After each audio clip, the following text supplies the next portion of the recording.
Problem number 3. This one we want to look at how many terms does it have. Well, it has 4 terms, so I probably want to factor this by grouping. So when I do that, I look at that first set and I say, okay, what can I take out of both of those?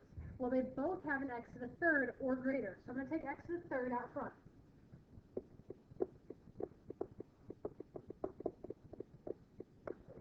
Then in my second set, they both have a negative sign in them, and they both have an x.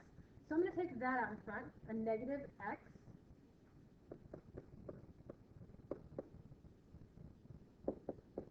Okay, so now the inside of my parentheses match.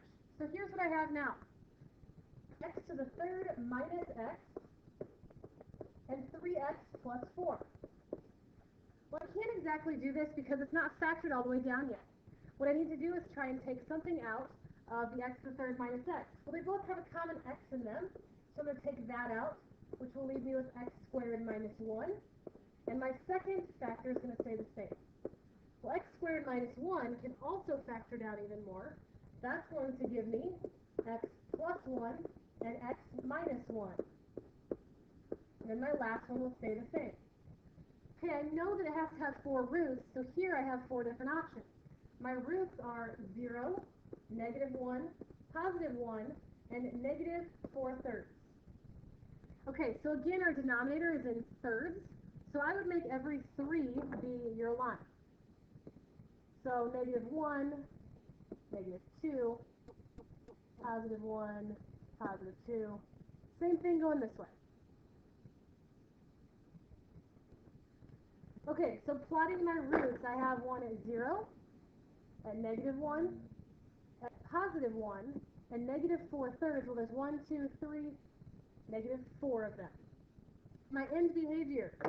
So this graph is quartic, so it's going to go the same way. Because the positive 3x to the fourth, it's going to start positive, it's going to end positive. So I know that it's going to look like this. Potentially something like a W. Okay, so now what I need to find are my maximum and my minimum. So it's probably going to go down below on the first one. So my minimum is going to come between negative 4/3 and negative 1. So I'm going to have a minimum there. It's going to go down below the line before it comes back up. So I need to find the midpoint of that. So negative 4/3 plus a negative 1, and then I'm going to divide that by 2. Okay, so what I get for that is negative 7/6. So that's my x value. So that's what I'm plugging into Desmos is that negative 7/6. So what I get back is y equals negative 0.21. So if all of our dashes are 1/3, well, that's 0.33. So negative 0.2 is not even a full line down there. So we're going to go right there.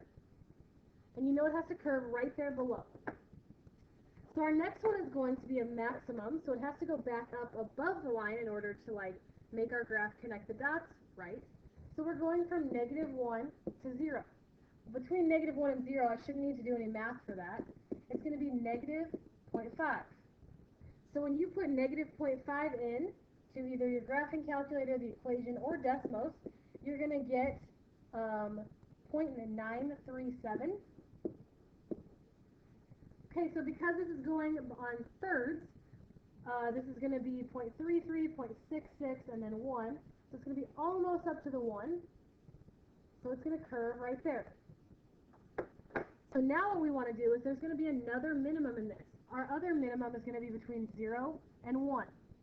Well, again, you shouldn't need math for that. The midpoint of that is going to be 0.5. So you plug in 0.5 and you get back a y value of negative 2.06. So over a half, because there's 3 lines here, it's 0.33 and then 0.66. 0.5 is kind of going to be almost in the middle of that. And you're going to go down negative 2.06, which is going to be about right there. Okay? So it's kind of a lopsided W, but it works out just fine.